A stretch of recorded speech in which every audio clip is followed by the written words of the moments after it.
beberapa orang meninggal dunia, bisa saya sampaikan beberapa hal sebagai berikut. Tentunya mewakili TNI Angkatan Darat, saya awali penjelasan ini dengan ungkapan duka cita yang mendalam bagi para korban, baik yang berasal dari TNI Angkatan Darat maupun masyarakat sipil. Perlu saya sampaikan bahwa pada hari Senin 12 Mei 2025 pukul 09.30 waktu Indonesia bagian Barat telah dilaksanakan kegiatan pemusnahan munisi afkir tidak layak pakai inventaris TNI Angkatan Darat di lokasi peledakan Desa Sagara, Kecamatan Cibalong, Kabupaten Garut.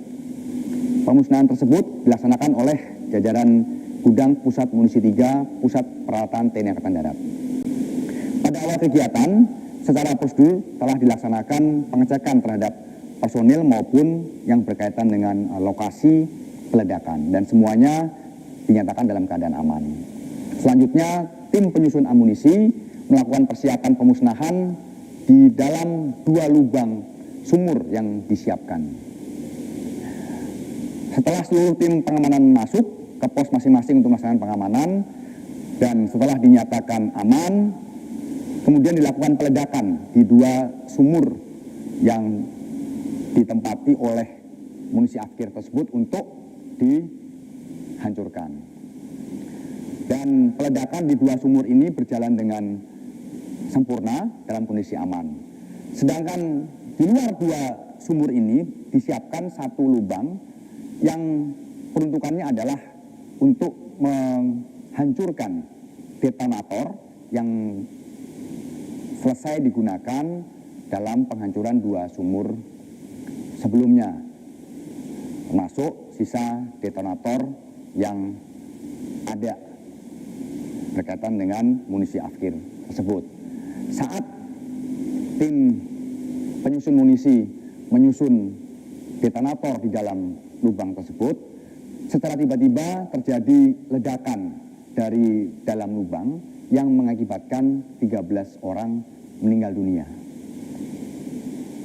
Adapun data yang meninggal dunia adalah 4 orang dari anggota TNI Angkatan Darat, yaitu Kepala Gudang Pusat Munisi 3 Pusat Peralatan TNI Angkatan Darat, Kolonel Korps Peralatan Antonius Hirmawan, Kepala Seksi Administrasi Pergudangan Gudang Pusat Munisi 3 Pusat Peralatan Angkatan Darat, Mayor Korps Peralatan Anda Rohanda, dan 2 orang anggota Gudang Pusat Munisi 3 Pusat Peralatan TNI Angkatan Darat, yaitu Kopda Eri Priambodo dan Pratu Aprio Seriawan. Lalu berkaitan dengan korban masyarakat sipil itu ada 9 orang, yaitu Saudara Agus, Saudara Ipan, Saudara Anwar, Saudara Ius, Saudara Ius Rizal, Saudara Toto, Saudara Rustiawan, Saudara Endang. Saat ini semua korban yang meninggal dunia sudah dievakuasi ke RSUD Pamengpeuk untuk dilakukan tindakan selanjutnya. Selain melaksanakan penanganan terhadap para korban, upaya yang dilakukan saat ini adalah berkoordinasi dengan aparat terkait untuk mengamankan lokasi peledakan sampai benar-benar aman untuk warga masyarakat sekitar. Saat ini lokasi masih disterilkan oleh petugas karena dikhawatirkan masih ada beberapa bahan yang berbahaya atau perlu diamankan. Penyebab dari kejadian tersebut masih dalam tahap penyelidikan oleh tim TNI Angkatan Darat, termasuk terkait dengan korban sipil. Karena perlu kami sampaikan juga pada kesempatan ini bahwa lahan yang digunakan untuk penghancuran munisi afkir tersebut adalah lahan milik BKSDA Kabupaten Garut yang sudah rutin digunakan untuk memusnahkan munisi afkir dan lokasinya jauh dari pemukiman warga. Sekali lagi kami segenap jajaran TNI Angkatan Darat mengucapkan rasa bela sungkawa yang sedalam-dalamnya terhadap semua korban, dan para prajurit TNI Angkatan Darat yang menjadi korban dalam musibah ini adalah prajurit-prajurit yang memiliki dedikasi yang tinggi, dan kami juga berduka cita, berbela sungkawa atas meninggalnya korban masyarakat sipil. Kami mengajak seluruh masyarakat Indonesia untuk turut mendoakan para korban dan semua keluarga yang ditinggalkan diberikan ketabahan.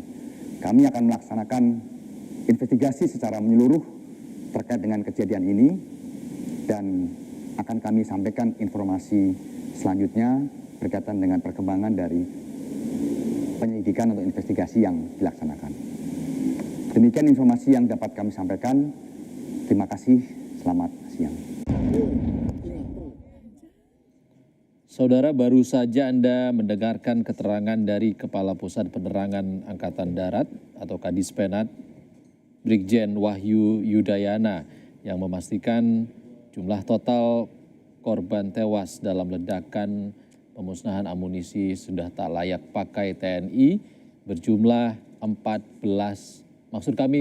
13 orang tewas, 9 diantaranya warga sipil dan 4 prajurit TNI. Dan tadi Brigjen Wahyu Yudayana, Kadispenat, menyampaikan TNI saat ini sedang dalam proses mensterilkan lokasi kejadian dari warga sipil dan berjanji akan melakukan investigasi mendalam.